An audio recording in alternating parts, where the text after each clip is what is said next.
जय हिंद साथियों, नमस्कार। स्वागत है आप सभी का आपके अपने YouTube channel Mahendra Beawar coaching channel पर। और दोस्तों आज हम बात करने वाले हैं कक्षा 12 दोस्तों पॉलिटिकल साइंस राजनीतिक विज्ञान का चैप्टर नंबर 6 है दोस्तों लोकतांत्रिक व्यवस्था का संकट। और हम दोस्तों ब्लूप्रिंट के अनुसार ही प्रमुख क्वेश्चन आपके सामने करवा रहे हैं। तो दोस्तों अगर देखिएगा आप भी तैयारी कर रहे हैं तो ब्लूप्रिंट के अनुसार ही करें दोस्तों, ठीक है, क्योंकि एग्जाम में जो आपका पेपर बनेगा, बोर्ड पेपर जो बनेगा वो ब्लूप्रिंट के आधार पर ही बनेगा। इसलिए आप जो है तैयारी करो तो ब्लूप्रिंट के आधार पर ही करिएगा। मैं आपके सामने दोस्तों मैं आपको तैयारी करवा रहा हूं। मैंने 5 चैप्टर करवा दिए हैं और आज हमारा 6ठा चैप्टर है दोस्तों। देखिएगा कुछ दिन से हम लाइव नहीं चलाएंगे दोस्तों, ठीक है, लाइव नहीं चलाएंगे क्योंकि ये जो माइक होता है ये इस माइक में जो है वो वायर कट गई है, ठीक है। जैसे हमने दोबारा ऑर्डर किया है तो वो माइक जल्दी आ जाएगा तो फिर हमारी लाइव क्लास से वापस जो है कंटिन्यू कर देंगे। तो अभी जो है मैं आपके सामने अपलोड कर देता हूं, फिर बाद मैराथन क्लास हमारे लगाएंगे। तो देखिएगा कक्षा 12 राजनीतिक विज्ञान ब्लूप्रिंट 2024 अध्याय नंबर 6 है लोकतांत्रिक व्यवस्था का संकट,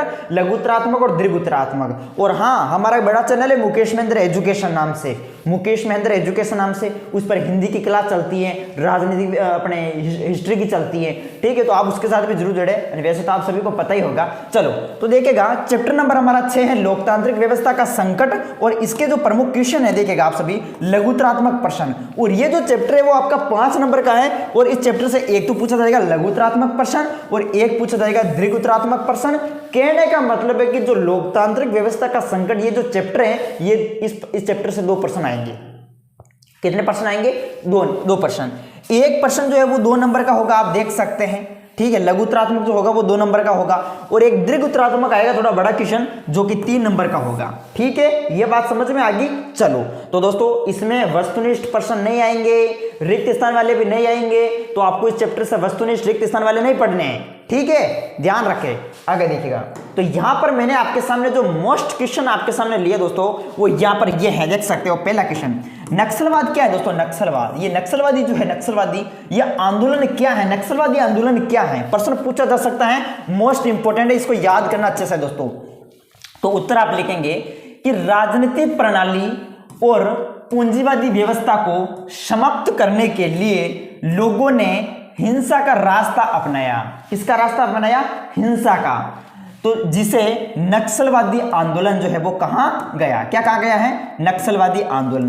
तो ये याद रखना है, नक्सलवादी आंदोलन किसे कहा गया है? तो राजनीतिक प्रणाली और पूंजीवादी व्यवस्था को समाप्त करने के लिए लोगों ने किसका सहारा लिया? हिंसा का सहारा लिया, हिंसा का रास्ता अपनाया, जिसे कहा गया है नक्सलवादी आंदोलन।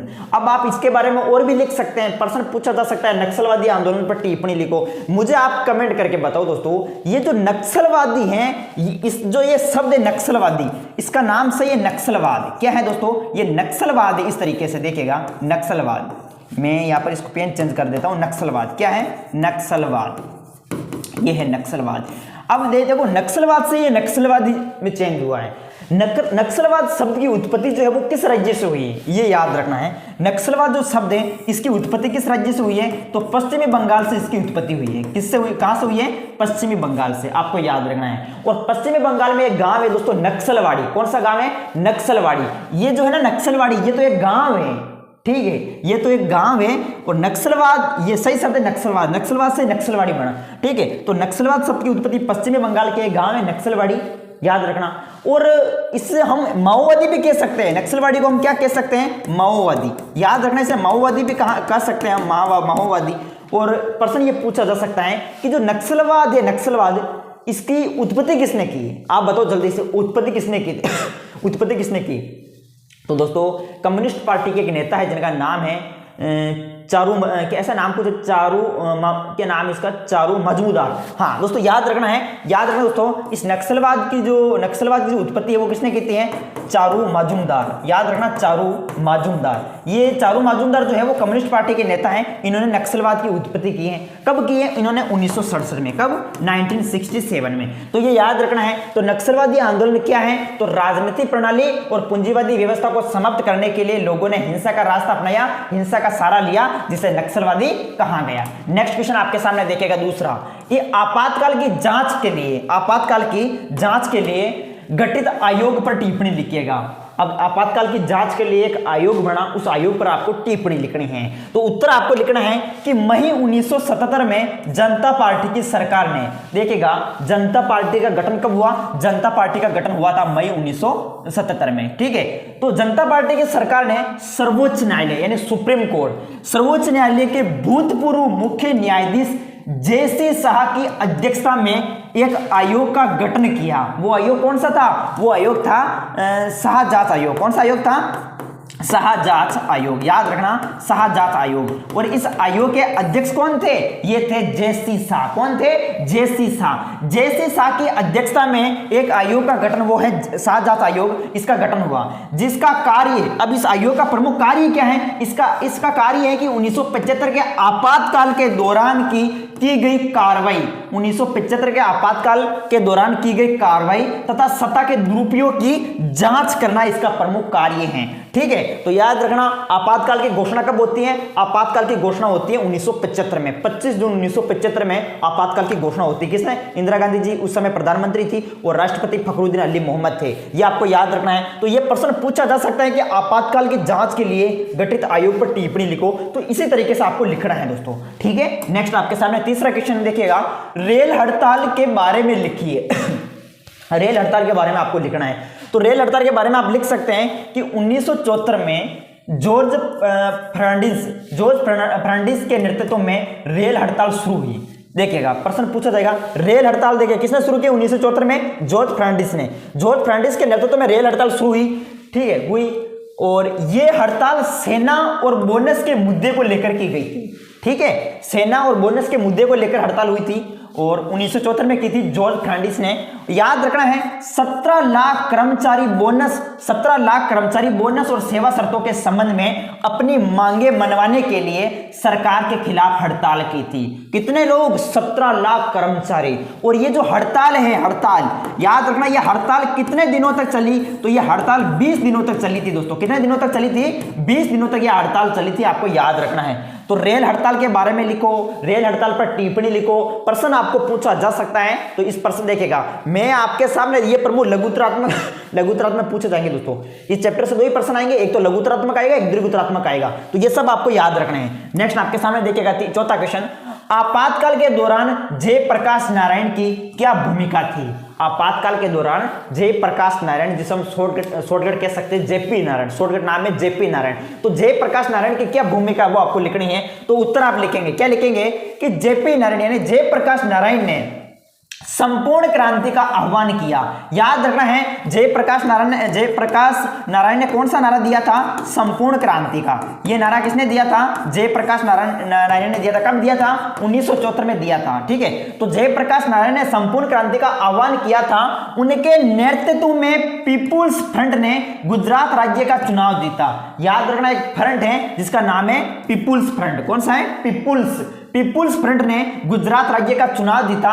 1975 में इंदिरा गांधी ने आपातकाल की घोषणा की, जिसके अंतर्गत जेपी नारायण ने ठीक है, जयप्रकाश नारायण और प्रेस सेंसरशिप लगा दी, ठीक है। जयप्रकाश नारायण सहित दोस्तों 700 से अधिक जो है नेताओं को बंदी बनाया गया, ठीक है। जयप्रकाश नारायण को भी बंदी बना लिया और प्रमुख जैसे 700 नेता थे उन सभी को बंदी बना लिया गया, 700 से अधिक नेताओं को बंदी बनाया गया और प्रेस सेंसरशिप लगा दी।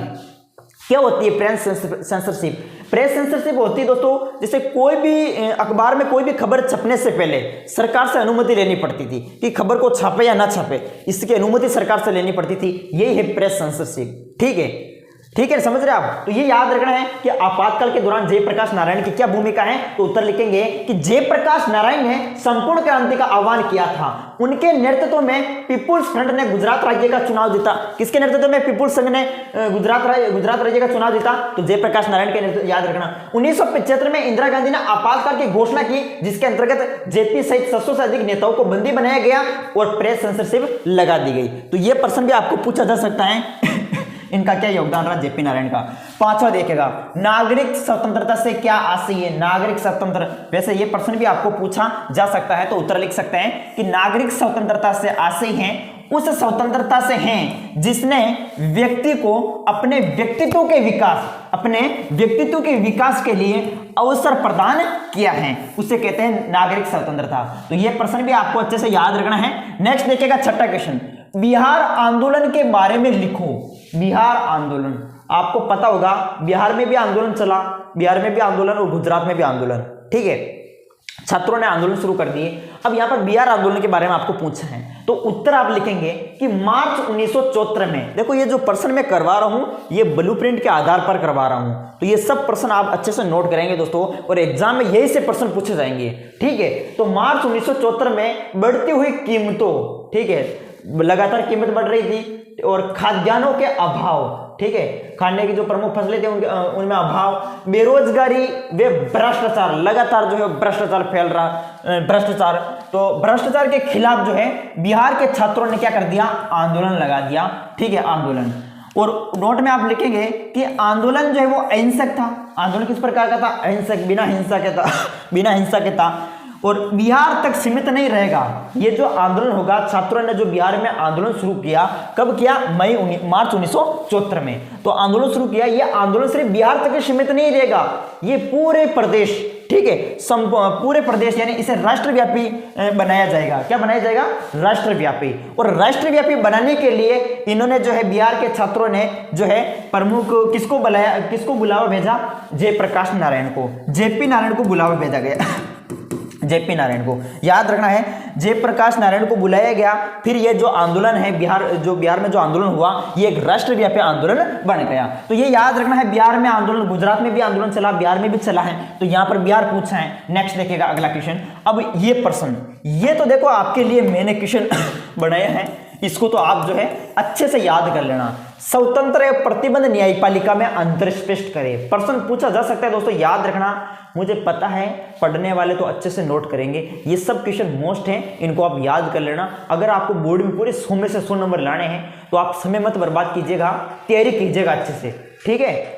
हाँ, अच्छे से जो है आप याद कीजिएगा दोस्तों, मैं जो करवा रहा हूँ सब अच्छे से पढ़ते रहिएगा। और बाकी देखिएगा, जैसे ये टाइम चला जाएगा, जब एग्जाम नजदीक आ जाएंगे, 20-25 दिन बचेंगे, फिर कहेंगे हमें कोई पढ़ने का इजी तरीका बताओ सर, हमारा सिलेबस नहीं हुआ, ऐसे करेंगे। तो ऐसा आपको नहीं करना, पहले आप लगे रहो, ठीक है। तो देखिएगा, स्वतंत्र न्यायपालिका, स्वतंत्र प्रतिबद्ध न्यायपालिका में अंतर स्पष्ट करें। जो स्वतंत्र न्यायपालिका होती है एक तरीके से स्वतंत्र होती है, खुली होती है या आजाद होती है, ठीक है।